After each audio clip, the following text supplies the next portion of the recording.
Room for one more?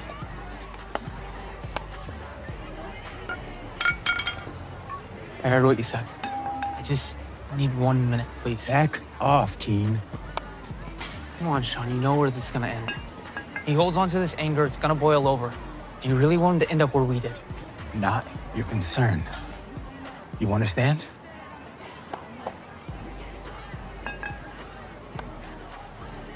You know what? I'm not sure I do.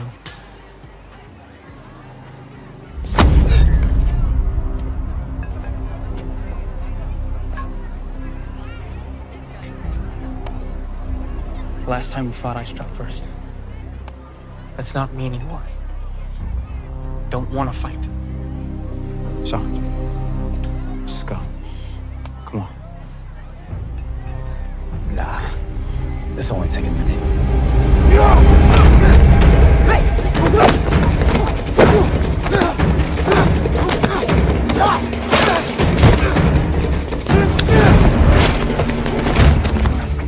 You heard what he said. We don't want to fight. So yeah, man, we talked about your big birthday in June, which you have to be excited for, man. So it's a monumental one. And then we talked about a little bit about your neuroscience background at Georgia State. How long did that go on for? I was at Georgia State, 2013 to 2017. I did 4.5 years, including summers. Did you end up getting the degree? Oh, yeah, man. My mom was not playing about that. I had to get the degree. Because I talked to so many actors who like start the degree and then they're out, like, because they pursue their dream. They did that. But the fact that you got the degree and you still followed your dreams, man, that's pretty impressive.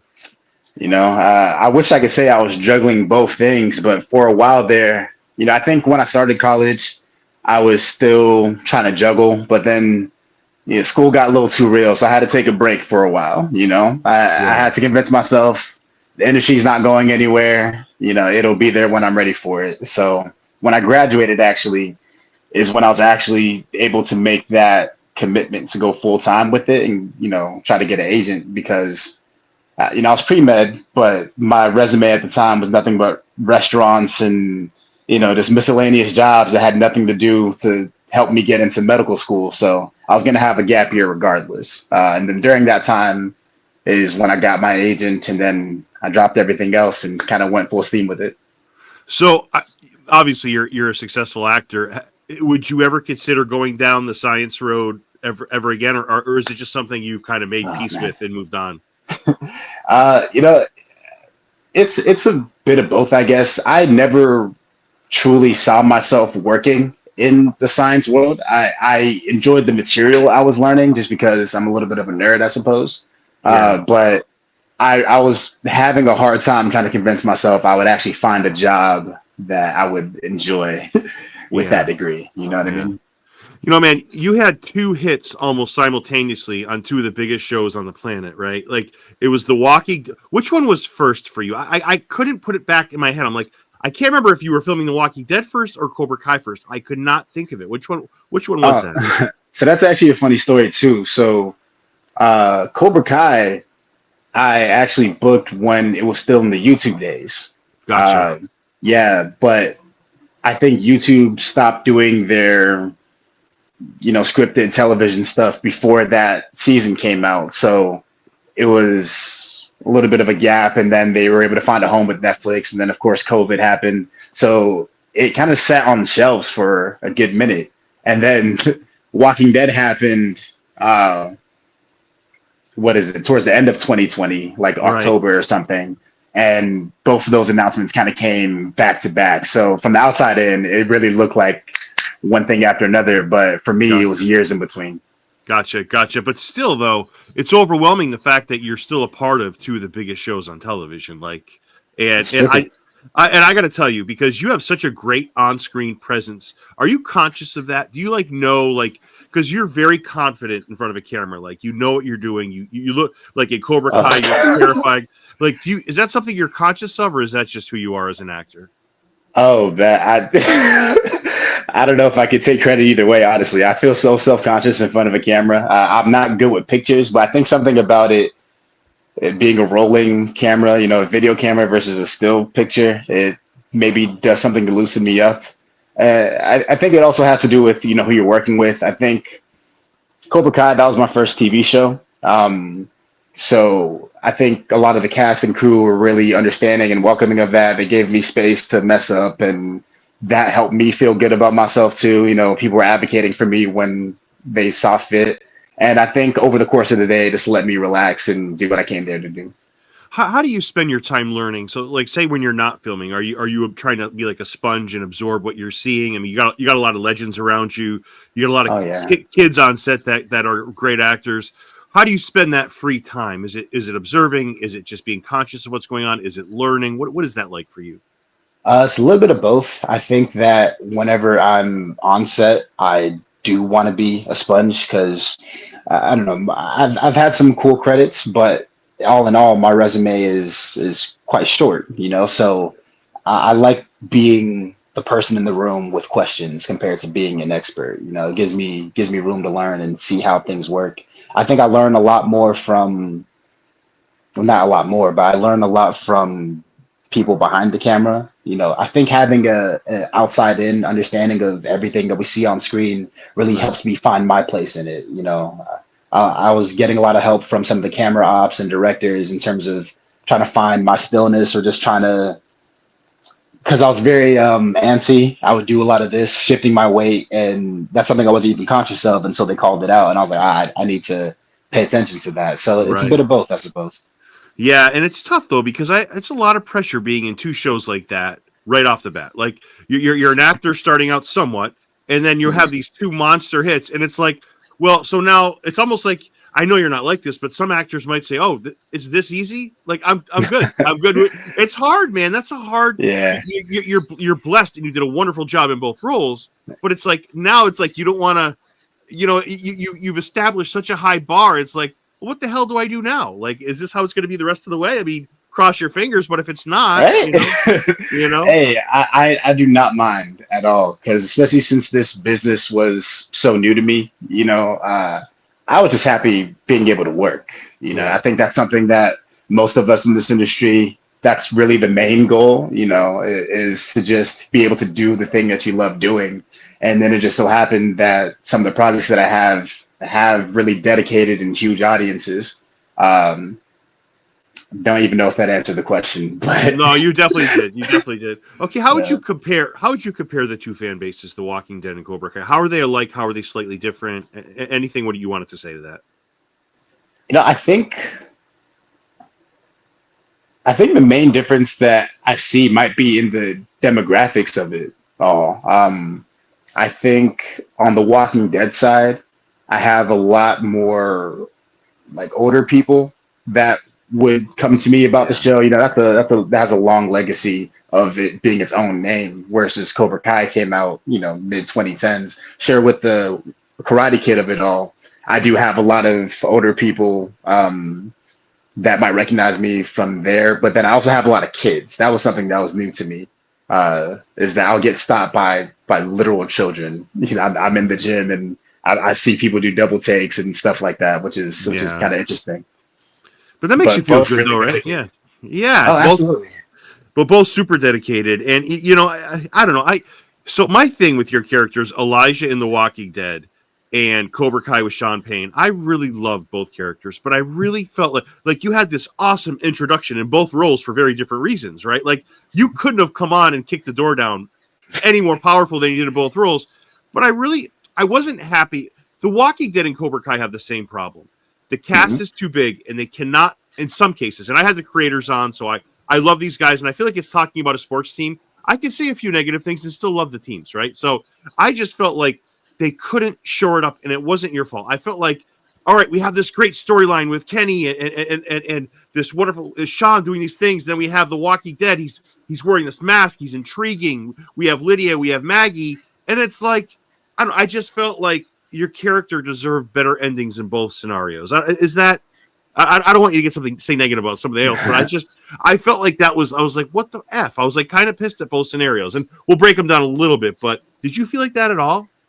That's hard to say, because like, say when we go to the Cobra Kai side of things, right? I came in season 3 and I just had this much of a storyline to work with. and it was over, which is great. And then I get the call, and I'm hearing that there is now a little brother in the picture, and like I see that the character might be expanding and stuff like that. So at the end of the day, everything else is just a gift. I'm just here along for Yeah. the ride at that point. It's like, oh, because they didn't need to make me related to Kenny. I don't think it was just a way to tie things together. I don't know if that was already a plan on their end, but and it's the same thing with Walking Dead. That's a show that they're not afraid to kill off a character, so No, no. so they even stick around this long and then find me something to do. I don't need to to carry a storyline across the entire season or whatever the case is. It's good to be there. Obviously, as an actor, I do have that in mind for myself, and I would love to really dive into a role where I carry more of the weight, but I have no complaints, man. Okay, I don't even think it's about carrying weight. Like, I just thought you were so phenomenal. Like, and I was like, oh, like we start season 6. There's this big fight at the batting cage. We see there's this great bonding moment with you and Kenny. When you go see him and you're talking to him about like, hey, you're going down my road. Like, what are you doing? Like this, you're starting to he's starting to follow Silver a little bit. So I felt like, oh my God, we have a potential here for an awesome story. And I wasn't planning when I saw the 6 that would be like one of the last times I'd see you. I was kind of pissed. And I think that I have some Reddit questions that I think I wasn't alone in that. I just was like, this was a great opportunity for these two wonderful, and I've had Dallas on, who's phenomenal. He's so great. Yes, he is. If I had to pick, a point of grievance, it would be that. Like, I didn't like the way Kenny was pretty much a background actor in season 6. And I wanted to see this bond with these two brothers who've gone through a lot, right? Between your character going to jail. They said they wrote something for the mother, but she was written out or cut from the show. And then the father, who's in the military, Major Payne, ironically. But I just, I don't know. I wanted that storyline so bad. Selfishly, I just thought there was a lot there to work with. Speaking to the choir, man, I agree. It would have been cool. I think it's nice to get a button, but it also leaves the door open. In Walking Dead, Elijah didn't die. In Cobra Kai, Shawn got out of jail. So I guess there is always an opportunity to revisit the character if there was ever a need to, I suppose. Yeah. I don't know if I hear them talk about potential spin-offs and other things. I don't necessarily assume that I'm a part of that, but as long as the character exists, it's never over.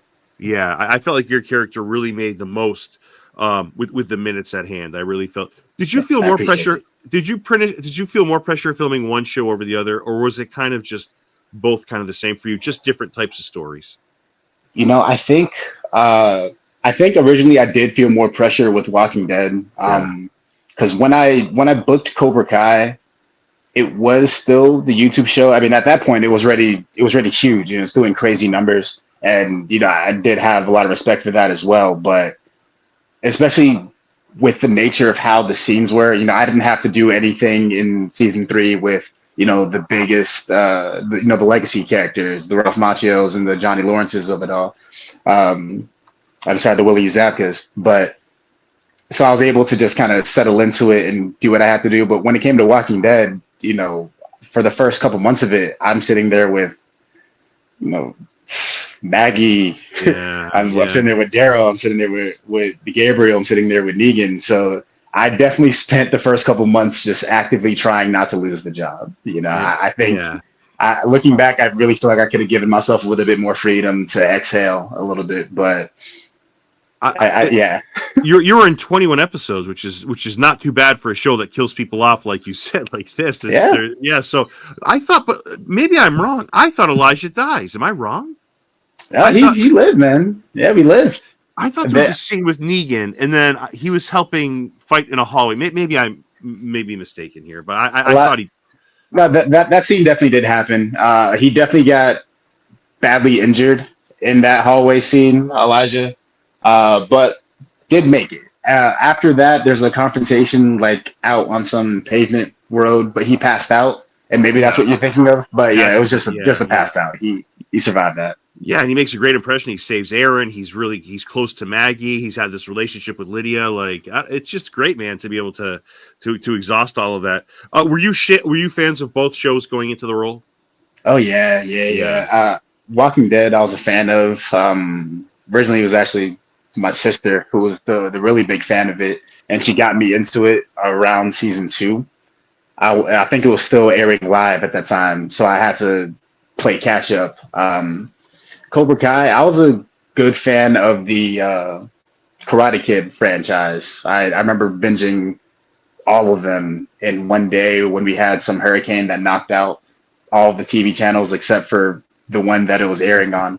So I had a nice little time with that. And then when I got the auditions for Cobra Kai, I started watching the YouTube show and I was like, oh, this is actually like solid TV here. You know, I didn't know what to expect. I'd never watched YouTube TV, I guess, or whatever they were called at the time. But yeah, I was a solid fan of both before going in. Yeah, that's pretty awesome. Talk about your rapport with Dallas, because I really feel like he came a long way. I mean, he starts off at this as pretty much his kid, just a little kid. Yeah. And he grows into the role. He's so confident. He's so good. And I can't say it enough. I was just so pissed at the way the two of you. I wanted to see so much more, because if they're considering spinoffs, let me put my vote in for that right away, because that's a great story there, because you watch some characters and they have plot armor. Like Miguel's plot armor and Robbie's plot armor is so thick. They are indestructible. They're like Superman without the kryptonite. Yeah. And then it's like you have this like real world story. And Robbie's had a tough life, and some of those characters have had tough lives. But I don't know. It would have been nice to see. But what did you know about Dallas as far as like working with him? What did you come to realize working with him?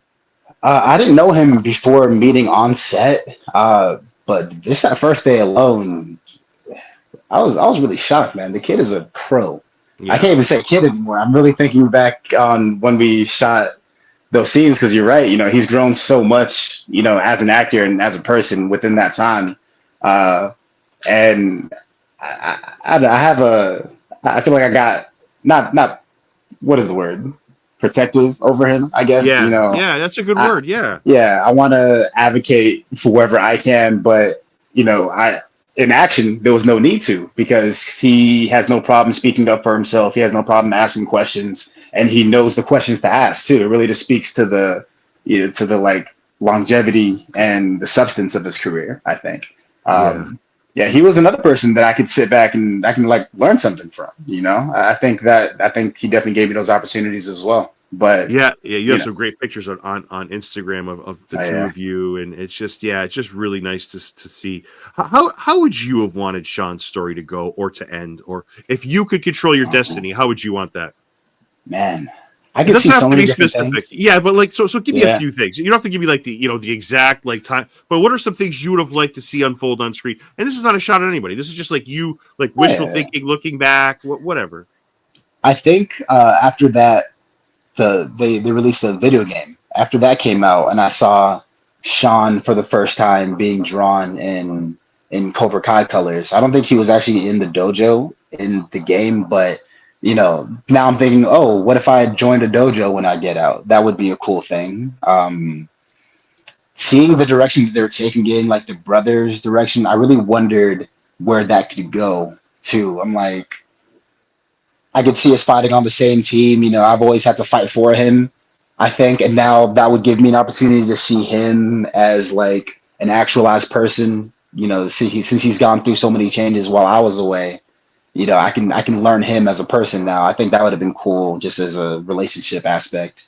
I really couldn't generate story because I don't know, and I think whenever I'm given the scenes, that's kind of tunnel vision, and all I can focus on is that, you know, and building on whatever we had done before. So it was a surprise, a pleasant surprise to see Shawn get to be a good big brother in that sense and calm him down and, you know, try to give him some guidance instead of just being the hothead that we met in season 3. So any opportunity to just expand the character, I think in general is always nice. Well, you know, it's funny because like we look at your character and it's like he's in juvie, and obviously you don't make a great it's not a great choice. But when you see your character, you get to know your character. He's clearly kind of an enlightened guy. He's no idiot. He's he's not this guy that's a frequent offender. He's a smart guy. You could tell that by the conversations he has with Kenny that he loves him. You know, he's probably made some regretful choices. I don't know. There's something really human about Shawn that I like a lot. I think it's great. I think so, and that's a testament to the writing, I would say, because Yeah. I think when you have a show like Cobra Kai and the scenarios that were put in, there's a lot of opportunities to just like dive into known tropes. That Yeah. was actually a thought that I had coming into was it season 4 when Dallas was introduced, is that like, oh, now we're humanizing the character. Before we have a kid, and I had my whole thoughts about like the school to prison pipeline, because I'm thinking Shawn has been in juvie long enough to become the big dog of it. Right. But Right. within these 3 episodes, or however long it took, Robbie is going to arrive and leave before him. And he kicked the kid off a balcony. You know what I'm saying? Like, what did Shawn really do? Because we're in the same place. So obviously we're equal level offenders. So, I don't know. I feel like I can go on that, but I lost my train of thought. That's okay. That's all right, man. That's okay. It's when you think of prison storylines in Cobra Kai, I still think the funniest is Kreese. Like he basically assaulted a bunch of people. He escaped. It's like, well, what happened to that? Oh, he told the judge he had PTSD, so he's good. Yeah, it's talking about plot armor. Yeah, you see, that's some heavy duty plot armor. That's some Daryl Dixon plot armor. But I love the Kreese stuff, man. I don't know if you finished the show, but I love how they ended his storyline too. I was like, yeah, there's no other way to do that. I did. I loved him, and I got a chance to talk to Thomas Ian Griffith, who plays Terry Silver. I was not expecting. I mean, I was expecting him to be a jerk, but the level of kindness is like, it was just blown away. It's just like it was crazy, and yeah, I was happy. I wish it happened sooner. What did you think about that? Did you think I remember? I mean, I'm an old man compared to you, but like I remember in '84, like you watch these movies, and it's like you're hoping. Come on. Get this redemption. Help this guy. Help Johnny Lawrence out. Help him out. I guess it's a better late than never, because when oh my God, when Zapka had that scene, he's got tears in his eyes. Oh, dude, holy shit! I was like, I can't get over this. And again, nobody from Cobra Kai no actor has been nominated for Emmy, which is a joke. But he just looks at him, and then you see the look in Kreese's eyes, like, I'm finally going to step up and help this kid. So I mean, how do I not love an OG like Kreese? He's got that plot armor that's very funny for me. I don't know. What do you think? I feel you. I think when I think about Kreese, like if Kreese was to exist in the real world, somebody that has lived his life this way for this long, I think it would have taken him this long to come back and help Johnny. You know what I mean? I think that's actually a really realistic thing about their relationship. He does seem like somebody that would wait until the final hour to come through for him, regardless of any good that happened in their relationship before. Yeah, I got to tell you, okay, I was praying for Shawn to run into Anthony LaRusso, who, in my opinion, is the biggest villain on the show, and people are gonna think I'm a psychopath. Dude, I wanted an interview. He was terrible. He was terrible to your little brother. He was terrible to Kenny, and it's like it's so ironic because that's what his father battled for 3 movies for his entire life. He was the anti-bullying kid, and for a while, Sam makes up for it in the end, but she wasn't much better. And I'm gonna say, I just think Anthony LaRusso, and I don't know if this was, I missed this question to ask the big 3 when I was talking to them. I really wanted to ask them if that was their intent, to make Anthony LaRusso this unlikable, because I was begging for a Shawn confrontation, right? Because I don't know, man. What's your take on Anthony LaRusso? Am I an old man with problems, or do you see some of my point? I think I see what you're saying. I think in terms of, like, say, Daniel's point of view, somebody who was raised on that whole anti-bullying thing, and it's something he's internalized so much, it's almost something I can imagine that he can put on the back burner. He's like, oh, my kids, they know. Right. So therefore, he doesn't have to enforce it, and that's how you end up with, beliefs on kids if you're not actively guiding them in the right direction, I suppose. That is such a great point. Like it is on a back burner. It's like, well, my kids would never do that. That's not my kids. I'm Daniel LaRusso. Yes, dude. They're the affluent family of the Valley, all that jazz. It's easy to put on the back burner, I would say. Yeah, that is such a great point. I have to say, when it comes to I have some Reddit questions, if you don't mind, to ask you. Some Reddit users. They said, how do you think the story would have been different if Shawn joined one of the dojos? Man, I think it changes depending on whatever dojo he goes to. Actually, Yeah. yeah, that's hard to say because all right, if we now that there's two different Cobra Kai's as well, if we got him somebody that was going to feed into his bad temperament, then I think that could have been explosive in a lot of different ways. I think, Yeah. you know, Yeah. especially if you now are pointing out the people that are bullying Kenny. You know, anybody that's giving him problem is going to have to talk to Shawn about that at some point. You know, Right. Yeah. so that's something to think about. It's I really don't know, honestly. It's hard to say. That's hard to say. That's why I'm not a writer. Growing up, did you have a Shawn influence type in your life? Somebody that looked over you, made sure you were good. You know, tried their best to give Oh, you that love and that guidance of that life experience. oh yeah, I'm the youngest of three. You know, I have an older Okay. brother and an older sister, so you know they jump in whenever it was necessary to talk me down or talk me up, whatever I needed. Yeah, they must be so proud of you. Any cut scenes or subplots involving Shawn? Uh, I don't even know if I'm allowed to talk about it for real. In season three, I'll say there was one.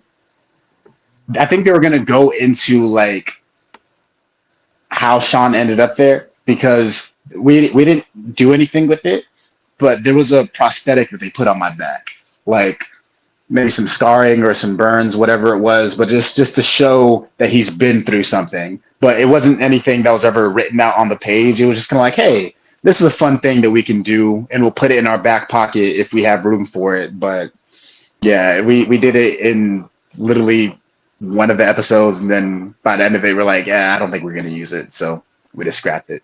But I think Okay, mostly everything that we saw is what we got.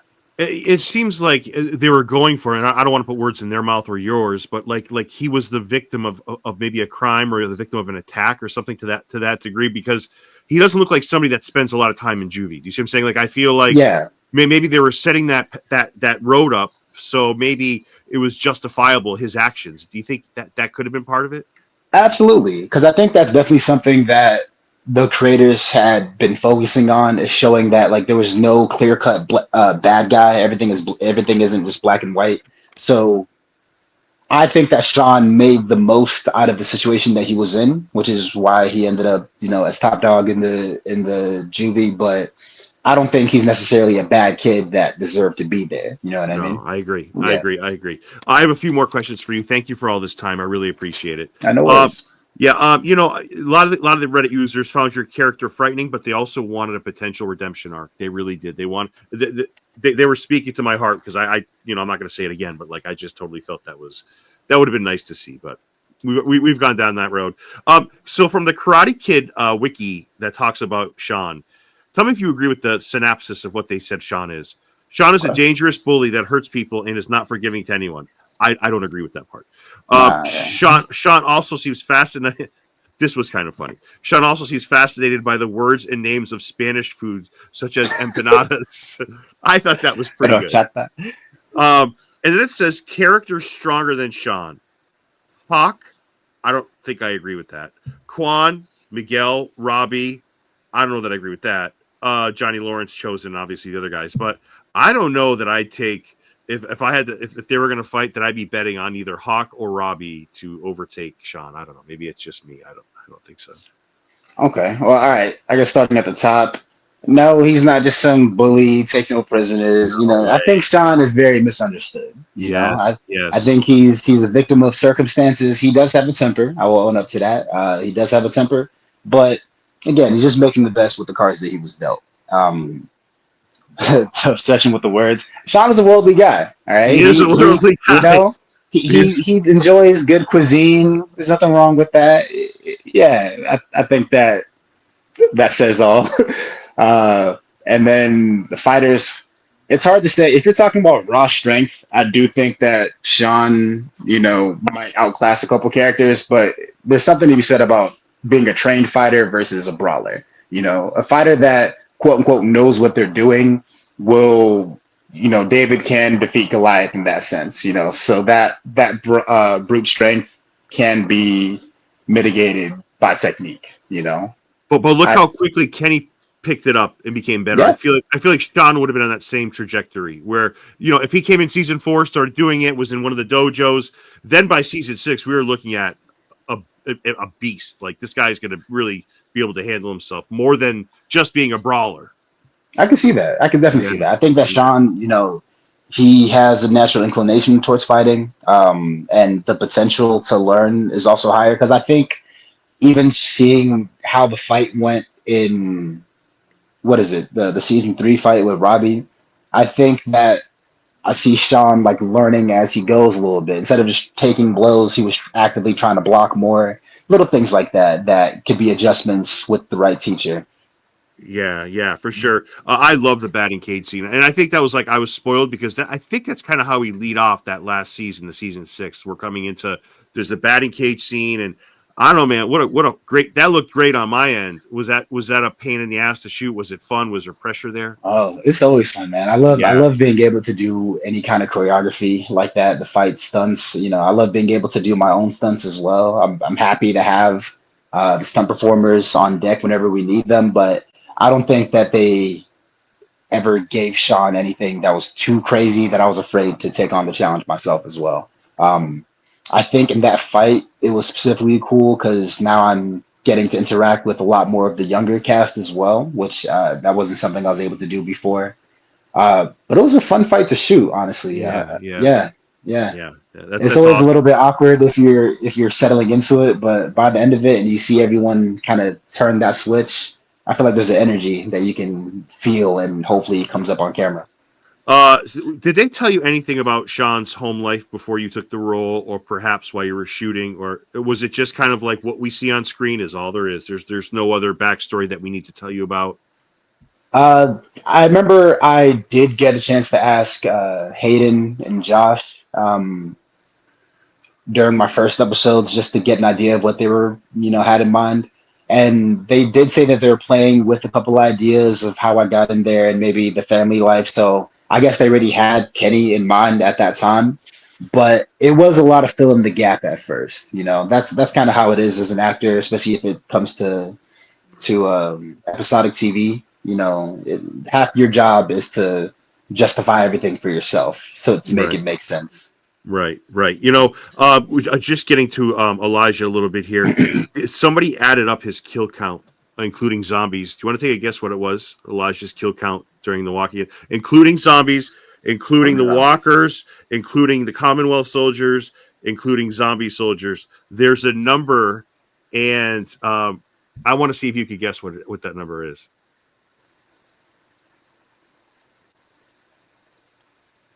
I feel like it's going to be crazier than what I have guessed, but the number that comes to mind is like 4, maybe 6. How about 6 times 4? It was 24. Yeah, two whispers, but it counts walkers, and you killed 15 walkers. That's man. I was there, and everything's kind of just a blur at this point. That's crazy. Dude, how is it being around like Jeffrey Dean Morgan? And you mentioned, earlier William and Ralph, but what's it like being around people like, Lauren and Norman and Jeffrey Dean Morgan?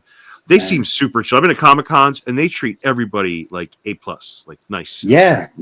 It's definitely consistent. I think, when I started, me being nervous doesn't necessarily do anything for them and how they treat you. You know what I mean? Like Lauren, she was really welcoming, especially after, like, she was who I worked with most in the COVID episode and like the, what is it? 10C, whatever. So she really gave me a nice welcome to the cast, gave me her phone number in case I needed to reach her, all that kind of stuff. Made me really feel welcome. Norman was just cool to talk to. Like, there was one day we got a chance we were riding to set, and I think we were the only ones in the transport van at the time. So that was really the first opportunity I had to, chop it up with him and kind of get his thoughts on this entire machine that he's a part of. JDM was really cool as well. He specifically, actually, he helped me out in a way that I wasn't expecting. I was on set and I was coming to the end of my original contract. So in my head, I'm like, oh, I'm probably about to die if the episodes that I've been contracted for are about to be over. And but he was really curious about my character, and I guess me as well. So he was able to find out some information for me to let me know that I was going to be around a bit longer than I had anticipated, and I did not realize it was going to be 19 episodes. So that I really give him a lot of props for that, because I think it's easy to forget what it's like to be a day player after you've made your way in the business, and that you're going to be around next week or something. Not yeah. So to advocate for the actors beneath you, I think is really nice. And in a way, it's almost like finding out you're a series regular, because it gives you that security, right? Like it's like, oh man, like Yeah, I needed that. I could have used that. So that's really, absolutely. there's actors that would have just been like, yeah, whatever, in one year out the other. He can find out for himself. I'm not going to tell him, but just to Hmm. to go the extra mile, man. Those are the kind of actors you want to be around. That's how you flourish as an Definitely, actor. You know. definitely. Yeah. So when you're chopping it up with Norman in the van, is it almost surreal? Like, this guy's just talking, like he's kind of the center of the universe at this point, as far as The Walking Dead goes. And I think it's surreal for me, but I could kind of tell it was surreal for him too. He's been a part of it for a while, but I remember specifically during that conversation, uh, he mentioned how like one of his jackets is in the Smithsonian, and I could see the look on his face, and I was like, I mean, he's a great actor, sure, but I felt like that look was genuine. He was like, man, I don't know how we got there, because I think it was similar for him when the show started. I think he came on as a co-star, if anything, and then he just found a home that remained for season upon season. yeah, and shooting during COVID does two things. I feel like if you can shoot during COVID, you can do anything as an actor. And then I feel like there was more eyes glued on your shows because of where they came during COVID, right? So listen, there's no blessing with COVID, but if we had to find the light at the end of the tunnel, that's kind of it. That people bonded and they were watching more shows, and you happen to be a big part of two of the biggest shows on TV. So that's awesome, man, right? Yeah, yeah, it is. Honestly, I saw some metric. I think that both the shows were like in the top 10 streamed on the planet for I think the year that Walking Dead ended, which is what, 22. Yeah, I think both of them were in the top stream on the planet, which is crazy to think about. Just the amount of eyes that are focusing on it. And I said it before too, but if it wasn't for COVID, I don't know if I would have gotten the role on Walking Dead.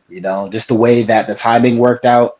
That audition came, and they started making those COVID episodes, I think, to extend the time between season 10 and season 11 while they figured things out. And if they didn't need that break, then I don't know if that audition comes across my table. A Yeah. lot of cause and effect. Please let me tell you. Please tell me they let you take that mask home. No. How cool would it be if they let you take that mask home? Did you have Oh to give it yeah. back when you were done filming it, or do you have it with you? I got to talk to a producer, and they let me take a little souvenir. Oh, how cool is that? Yeah, then So I got it in my bedroom. you got the mask in your bedroom?